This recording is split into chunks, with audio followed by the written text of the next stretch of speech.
चंद्रपुर नाम का एक गांव था।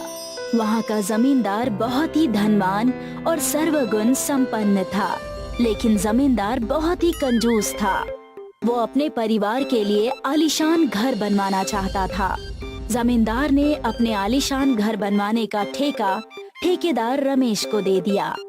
उसने रमेश की कई तारीफें सुनी थी कि वो बहुत ही अच्छा है, मेहनती है और बहुत ही काबिल है।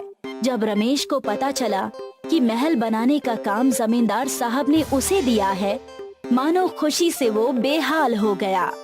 रमेश अपने मजदूरों को लेकर ठेकेदार के गांव चंद्रपुर के लिए निकलने लगा और तभी उसकी पत्नी कमला ने आवाज दी, सुनिए जी, सुनिए, जाने से पहले अपना मुंह तो मीठा करके जाइए।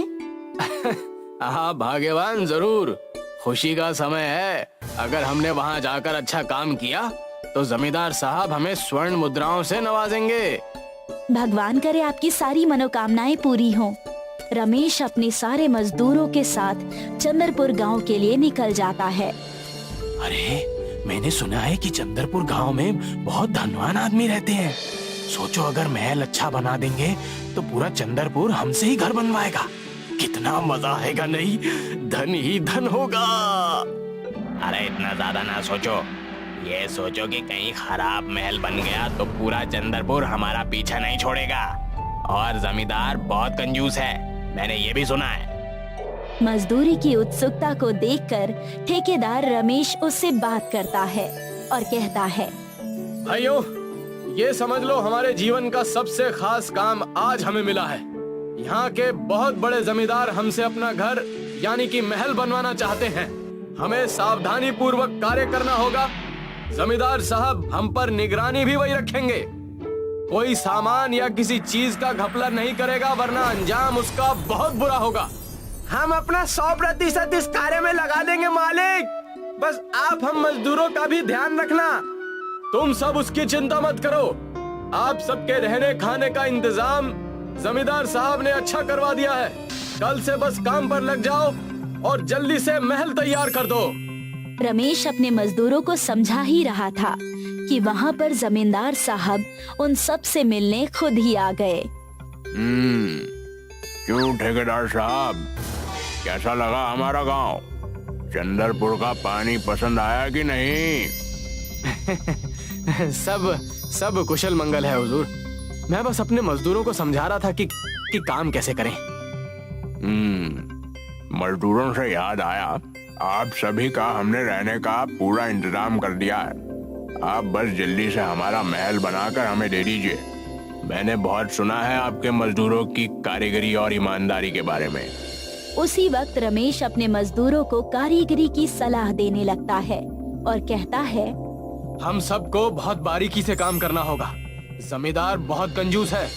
अरे मालिक, हमने भी सुना है जमींदार साहब सिर्फ उतना ही सामान मंगवाते हैं जितना उन्हें काम हो। हाँ, पिछली बार चंद्रपुर में इन्होंने अपने पुराने घर की मरम्मत कराई थी। उसमें रेती और बालू कम होने से इन्होंने मिट्टी डलवा दी। ठेकेदार साहब, मुझे तो अभी से अनहोनी का डर लग रहा है। कहीं हमसे कुछ गड़बड़ ना हो जाए। अरे काम शुरू होने से पहले तुम सब अनर्थ बातें कर रहे हो। सब अच्छा होगा, भगवान हमारे साथ है। लगन और मेहनत से सारा काम करो, चलो। रमेश और मजदूरों की चिंता देखकर जमींदार ने कहा, चिंता की कोई बात नहीं है। महल का सारा सामान हमने पहले ही मंगवा लिया है। महल बस आप आलीशान बनाइए, ठीक है? रमेश और मजदूर जमींदार साहब की बात सुनकर महल का काम करने की तैयारी शुरू कर देते हैं। दूसरे दिन सारे मजदूर काम पर लग जाते हैं।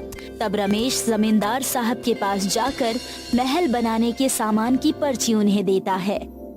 जमींदार साहब, बस कुछ पेश कीमती पत्थरों की कमी है। इन्हें बस आप मंगवा लीजिए, हमारा सब काम पूरा हो जाएगा। जरूर ठेकेदार जी, जरूर। महल में कोई कमी नहीं होनी चाहिए। पत्थरों का इंतजाम करवा देता हूँ अभी।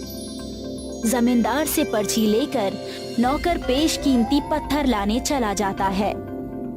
नौकर के पत्थर लाने तक सारे मजदूर ठेकेदार से बात करते हैं। अरे बाप रे, महल इस पेश कीमती पत्थर से बनेगा? बहुत महंगा पत्थर है ये। हमें सावधानी बरतनी होगी। हम सबको सावधानी से काम करना होगा। कुछ भी यहाँ वहाँ हुआ तो मामला बिगड़ जाएगा। कुछ ही समय बाद नौकर पेशकीमती पत्थर लेकर वहाँ आ जाता है। अगर मैंने इस बेशकीमती पत्थर से घर बना लिया तो पूरा शहर मेरी तारीफ करेगा और मुझे और मेरे मजदूरों को और काम मिलेगा। रमेश उन कीमती पत्थरों को काम के जगह पर रखवा देता है और मजदूरों को आराम करने के लिए कहता है। शाम हो चुकी है, आज आप सब आराम कीजिए। कल सुबह उठकर इन कीमती पत्थरों से महल का काम शुरू करेंगे। पूरे गांव में कीमती पत्थर होने की वजह से चोरों को उनका पता चल जाता है और सारे चोर उन पत्थरों को गायब कर देते हैं। सुबह रमेश और उनके मजदूर काम की जगह पर जाकर देखते हैं और कहते हैं, उस्ताद, जमींदार साहब ने अभी तक एक भी पत्थर का इंतजाम नहीं किया है। सारे मजदूर कब से पत्थर का इंतजार कर रहे हैं। कृपा करके हमें बताइए, बिना पत्थर के सारा काम रुका हुआ है। अरे पत्थर तो रात को ही उनके नौकर ने मंगवा लिया था। मैंने खुद अपनी आंखों से देखा था। लगता है कीमती होने के कारण उन्होंने कहीं और रखवा दिए। मैं अभी उनसे पूछ कर आता हूँ। ठेकेदार रमेश तुरंत जमींदार के घर चला जाता है। जमींदार उस वक्त अपने घर में आराम फरमा रहा होता है। जमींदार साहब, अभी तक मुझे और मेरे मजदूरों को पत्थर नहीं मिला। आपने कहा था कि आप इंतजाम कर देंगे। महल का कार्य रुका हुआ है। अरे लेकिन मैंने तो कल ही पत्थरों का इंतजाम कर दिया था। पर्ची मैंने तुरंत हमारे घर के नौकर को दी थी। जमींदार अपने उस नौकर को बुलाकर पूछता है, अरे भाई मंगलू, तुमने पत्थरों की व्यवस्था नहीं की? मालिक, आपके बोलने पर मैंने सारी व्यवस्था कर दी। पत्थर रात को ही महल के कार्य वाली जगह पर रखवा दिए गए थे। अरे तो उस जगह दिखाई क्यों नहीं दे रहे? जमीन निकल गई या आसमान खा लिया? ये सब होने के बाद रमेश और जमींदार दोनों मजदूरों के पास जा पहुँचे। जमींदार और रमेश ने वहाँ जाकर देखा तो उन्हें दूर दूर तक कोई पत्थर नजर नहीं आया। अरे ठेकेदार, ये क्या कर दिया तुमने? जरूर इसमें तुम्हारा और तुम्हारे मजदूरों का हाथ है। मालिक, हम गरीब जरूर हैं पर हमने चोरी नहीं की। हम कहाँ से लाएंगे कीमती पत्थर? हम सबके पास उतने पैसे भी नहीं हैं। ये सब तुम्हारी जिम्मेदारी है। कहीं से भी पत्थर लेकर आओ, लेकिन मेरा आलीशान महल तैयार करो, वरना मैं हर जगह खबर फैला दूंगा कि तुम और तुम्हारे मजदूर चोर हो। कोई काम नहीं देगा तुम्हें। ठेकेदार निराश होकर अकेले जंगल की ओर निकल गया, ये सोचते हुए कि अब वो क्या करेगा, पत्थर कहाँ से लाएगा। मुझ पर भगवान की कैसी विपदा आ गई है। कुछ तो रास्ता दिखाइए भगवान। ठेकेदार निराश होकर एक जंगल की तरफ चला गया। वहाँ उसे एक बड़ा सा बगीचा नजर आया। ठेकेदार ने वहाँ जाकर एक पेड़ देखा। वहाँ पर लिखा हुआ था, सच्चे दिल से अपनी एक मनोकामना मांगो, वो जरूर पूरी होगी। रमेश ने मनोकामना मांगी। हे भगवान, मेरी ये मनोकामना जरूर पूरी हो जाए, वरना मैं और मेरे मजदूर रास्ते पर आ जाएंगे। रमेश ने पत्थर के पेड़ की मनोकामना कहकर एक बीज बो दिया। देखते ही देखते वो बीज बहुत सारे पेड़ बन गए।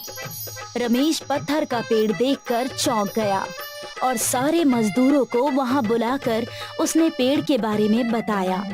अरे मालिक, अब हमें कहीं भागने की जरूरत नहीं पड़ेगी। हम पत्थर के पेड़ से महल तैयार करवा देंगे। जमींदार का आलीशान महल हम बनवा देंगे। पत्थर के पेड़ से ठेकेदार ने जमींदार का महल बना दिया और सारे शहर और गांव में अपना बोलबाला कर दिया। अरे भाई, मानना पड़ेगा रमेश, तुम्हें और तुम्हारे मजदूरों को। वफादारी से सारा काम करवा दिया। बहुत शानदार, बहुत शानदार। इतना सुनते ही मानो सारे मजदूर ठेकेदार को अपने कंधे पर उठाकर जश्न मनाने लगे।